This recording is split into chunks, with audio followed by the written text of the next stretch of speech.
All right, so for today's class, we are going to look at the Pythagorean theorem. We're still on it. We're talking about 8G7. There's some of 8G9 and 8G8 in this as well. However, we're really going to focus so much on finding the distance between 2 points, but we're going to use the Pythagorean theorem. So, Pythagorean theorem normally talks about a right angle triangle and c squared equals a squared plus b squared. Now we're going to talk about one line segment within that triangle and trying to figure out what the length of that line is. All right, so the first thing we're going to do is we're going to look at the distance between these 2 points. And again, with this, we could literally just count the squares, okay? So what we're going to do, we're going to build up to form the triangle. So with this, we're literally just going to count the squares and we realize that there are 8 spaces between from point A to point B. We realize that the points are labeled based off where they're at. So point A is 2, 2 because the x value is 2 and the y value is 2. And then the C point is 10, 2 because the x value is 10 and the y value is 2. But in between those, there are 8 boxes. So that's why the answer for that one would be 8. So if you scroll down, you realize that we're putting 8 through there. Let's move over to the other slide. Ready?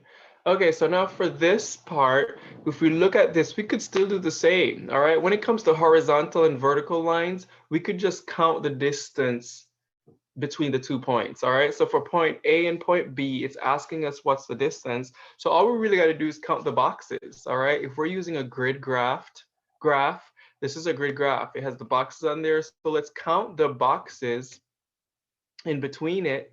All right, and then that should give us, it should show us that there are 6 boxes in between it. Okay, so then we know that that is 6. So now let's put the lines together. And now we're dealing with a diagonal line, all right? So then we know that that's 6. From A to B is 6. And then from A to C is 8. Now it's asking us to find the line, the distance of that line for the hypotenuse. We can't just go through and count this time around, all right? We cannot go through and count this time around. It's a diagonal line.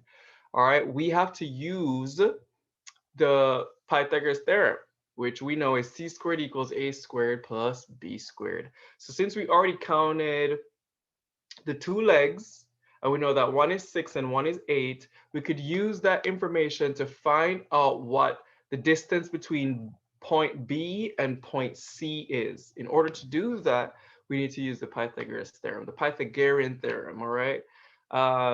We'll go through and let's look at some of the answers on here. So we know 6 squared is 36 and 8 squared is 64. So then we'll add those two.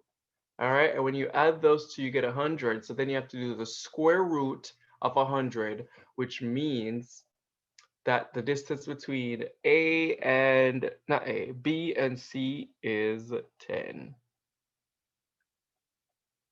Okay, so that's how you could find the distance between 2 points. So I use my graph, all right, and I make my triangle. So what if I had only given you C and B? If I'd only given you C and B, like that line, then you would just go through and make your connection and make it into a triangle and then figure out the other 2 lengths so that you could use the Pythagorean theorem to solve them. So let's go over to this slide right here.